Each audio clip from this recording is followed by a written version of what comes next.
जो export facilitation की policy हमने देखी है, अब इसके तहत कहा जा रहा है कि लोकल इंडस्ट्री को खासा नुकसान पहुंचेगा। बेशक आपने इंपोर्ट ड्यूटीज़ को 0% पर आप ले आए, लेकिन उससे अगर लोकल जो मैन्युफैक्चरर है वो 18% के ऊपर आप उसको लेकर आ गए हैं, तो लोकल मैन्युफैक्चरिंग को तो कोई उस तरफ प्रेफरेंस नहीं देगा ना। ऑब्वियसली ये आपको लगता है जल्दबाजी में पॉलिसी बनी है? हुकूमत तो ये कह रही है कि जो बजट है इसमें भी ये EFS की जो स्कीम है इसको हम तब्दील नहीं करेंगे, तो इस पर फिर क्या रिस्पॉन्स है एप्टमा का?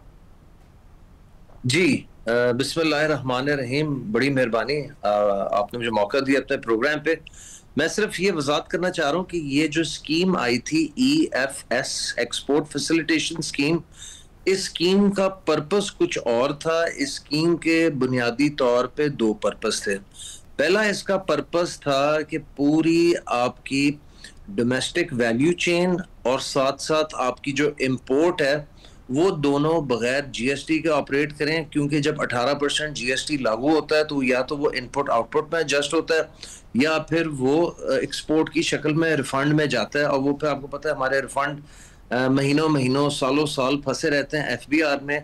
NFBR फिर उसमें अपनी मर्जी मनमानी करता है और ताखीर करता है, एंड फिर उसमें लिक्विडिटी फंसती है। 6 से 8 महीने का पीरियड आ जाता है, राइट? जी बिल्कुल, 6 से 8 महीने मिनिमम।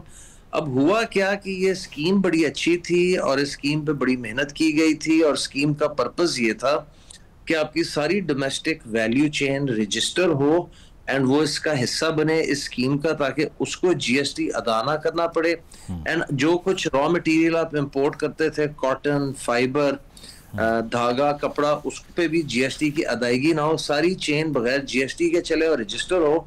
और ये एक किस्म की इंडस्ट्री को डॉक्यूमेंट करने का बहुत अच्छा स्टेप था, और ये SRO 1125 की रिप्लेसमेंट थी। ये स्कीम बदकिस्मती से पिछले साल साबका चेयरमैन FBR ने इसमें से डोमेस्टिक वैल्यू चेन को निकाल दिया। हमने बड़ी एफर्ट करके वजीर खजाना साहब मोहम्मद औरंगजेब साहब को हमने इसमें समझाया और उनको कन्विंस किया, और कन्विंस होके उन्होंने फ्लोर ऑफ द हाउस पे नेशनल असेंबली में बजट स्पीच में इस चीज का एतराफ किया और इसकी बहाली वापस for domestic value chain announce भी कर दी। जो साबका चेयरमैन FBR ने एक्सक्लूड की थी वो उन्होंने अनाउंस की। बदकिस्मती से 1 जुलाई को जब फाइनेंस एक्ट 2024 आया, उसमें से डोमेस्टिक वैल्यू चेन को निकाल दिया गया था। यानी कि कोई आप पाकिस्तानी प्रोडक्ट डोमेस्टिक लें तो उस पर टेक्सटाइल चेन का रॉ मटेरियल, तो उस पर 18% GST लागू होगा। लेकिन वही चीज अगर आप इंपोर्ट करें तो वो बगैर GST के आप इंपोर्ट कर सकते हैं। अब इसके दो नुकसानात हुए। पहले तो पिछले 2 सालों में बिजली का भाव डबल हुआ, अब बिजली नीचे आई है। काइबर का भाव डबल हुआ, काइबर अब नीचे आया। गैस बढ़ गई, गैस ने भी मजीद महंगे होना है। गवर्नमेंट पूरी कोशिश कर रही है, प्राइम मिनिस्टर साहब कमिटेड हैं इंटरेस्ट रेट नीचे लाने में, स्टेट बैंक कमिटेड है, फाइनेंस मिनिस्टर साहब भी कमिटेड है, बिजली भी नीचे आई है, मजीद इंशाल्लाह नीचे आएगी।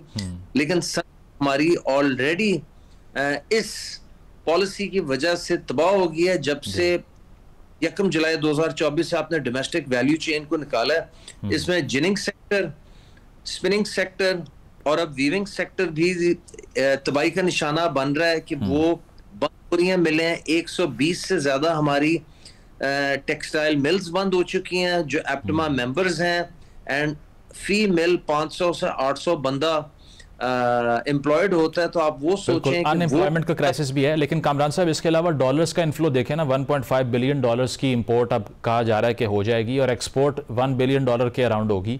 तो इससे तो वो इन्फ्लो भी मुतासर हो जाएगा। फिर जो फार्मर्स की सूरत हाल होगी, कहा जा रहा है कि 10 मिलियन बेल्स अब कौन ख़रीदेगा फार्मर से, तो इस पर अब डिमांड आपकी क्या है? मैंने देखा डॉक्यूमेंट के जो एप्टमा की तरफ से जारी किया गया कि अब आप चाहते हैं कि यान को या फैब्रिक को रिमूव कर दिया जाए EFS से।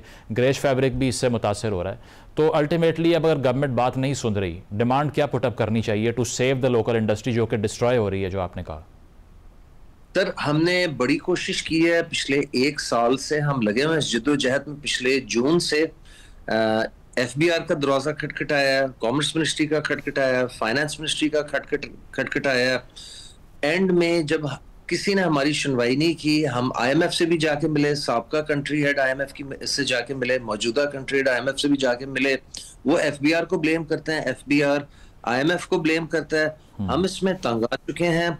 हमने बड़ी कोशिश की है इसकी बहाली के लिए, क्योंकि ये तो देखना ज्यादती आप सजा दे रहे हैं डोमेस्टिक अपनी मैन्युफैक्चरिंग को या डोमेस्टिक कॉटन फार्मर को, कि यहाँ की खरीद उस पर 18% GST, बाहर से जितना मर्जी इंपोर्ट कर लो वो बगैर 18% GST के।